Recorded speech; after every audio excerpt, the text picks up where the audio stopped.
What happened to our ancient ancestors? Imagine a world tens of thousands of years ago where not one, but several different kinds of humans walked the earth. A world where entire civilizations, entire species of people vanished, seemingly without a trace. What if everything we thought we knew about our earliest ancestors was just a fraction of the truth? Today, we re-diving deep into one of the most unsettling mysteries of our past, the story of those who came before us. We'll explore the secrets of their disappearance, the incredible legacies they left behind, and the startling truth about what it means to be human. Stick with me, because this is the untold story of our ancient family. Let's rewind the clock. Way back. We're talking hundreds of thousands of years.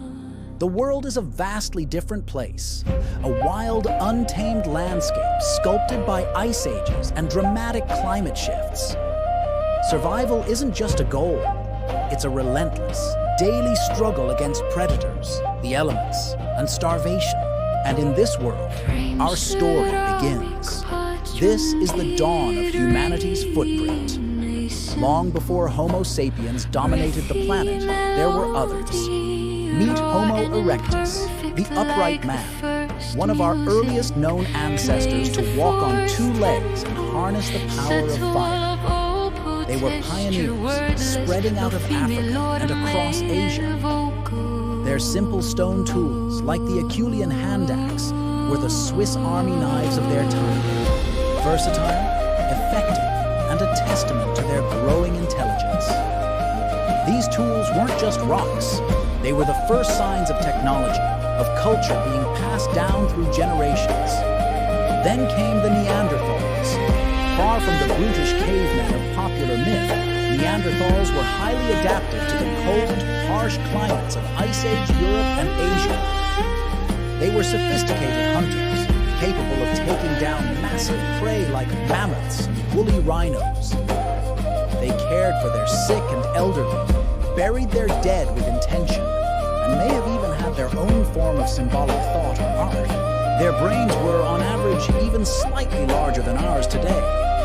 They weren't a failed experiment. They were a stunning success story that lasted for hundreds of thousands of years. And then there's the most mysterious branch of our family tree, the Denisovans. We know so little about them, it's tantalizing. Their existence was only confirmed in 2010 from a single pinky bone and a few teeth found in a Siberian cave. Yet, DNA analysis of these fragments revealed a population distinct from both Neanderthals and modern humans. Who were they? Where did they live? All we have are these ghost-like genetic traces they left behind in modern populations across Asia and Oceania, hinting at a vast, forgotten realm. These early humans weren't just randomly wandering. Their lives were shaped by powerful natural pressures. They followed the herds, they moved with the changing seasons, and they were pushed and pulled by advancing and retreating glaciers. These migrations weren't just a journey. They were the engine of human evolution, forcing adaptation and innovation at every turn. This was their world, a planet of multiple human species, each carving out a life against incredible odds. But then, everything changed. One by one, they began to disappear. This brings us to the Great Departures, the mystery that has puzzled scientists for decades. What happened to the Neanderthals? For over 300,000 years, they were the undisputed masters of their domain. And then, around 40,000 years ago, they vanished from the fossil record. Poof, gone. How could such a successful and resilient species just disappear? The theories are as dramatic as the event itself. One leading idea is climate change. The end of the last ice age brought rapid, violent swings in temperature. The cold-adapted ecosystems Neanderthals relied on collapsed, and the large game they hunted may have dwindled. Perhaps they simply couldn't adapt quickly enough to this new, unstable world. Another powerful theory is competition, and competitor on the block was us, Homo sapiens. Around 60,000 years ago, a small group of modern humans began a momentous journey out of Africa. As they spread across the globe, they eventually came face to face with their distant cousins, the Neanderthals, who had occupied Europe and Asia for millennia. Were we better hunters? Did our slightly more complex social structures give us an edge in securing resources? It's possible we simply outcompeted them.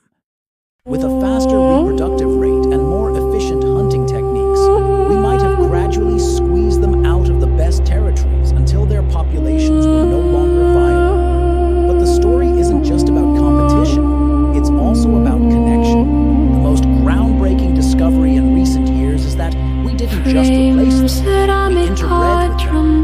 The proof is in our DNA. If you have ancestry from outside of Africa, you likely carry between 1 to 2% Neanderthal DNA in your genome. These aren't just random bits of code. They influenced our immune systems, our skin's response to sunlight, and our susceptibility to certain diseases. So, did they truly go extinct? Or were they, in a way, absorbed into our own species? The Neanderthal enigma isn't a simple case of one species dying out. It's a complex, dramatic saga of climate, competition, and surprising collaboration. They didn't just vanish. A part of them lives on inside us. And what about the Denisovans, the shadow people of our past? If the Neanderthal story is a mystery, the Denisovan story is we have more questions than answers. All their physical remains could fit in the palm of your hand. Raw and imperfect, like the first music, plays a forced tempo, subtle of all protesture, wordless, no female or male vocal. Why are their bones so rare? One possibility is that they lived in environments where fossilizations are forests. Another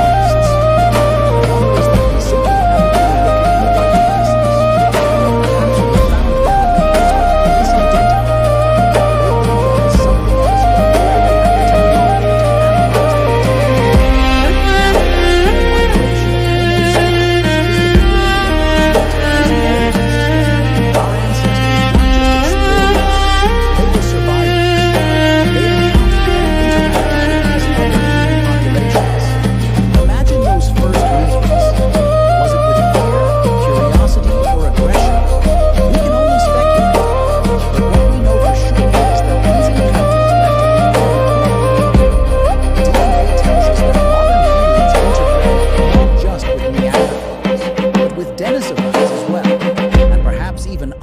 yet-to-be-discovered ancient groups.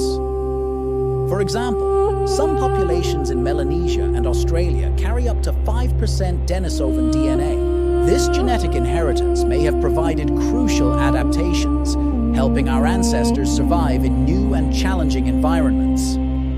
Our journey across the planet wasn't a solo mission. It was a complex dance of interaction and integration. We are the last human species standing, but we are not a pure lineage. We are a mosaic, a hybrid, built from the genetic legacies of those who came before. So where does that leave us? Are we the winners of an evolutionary race? It's not that simple.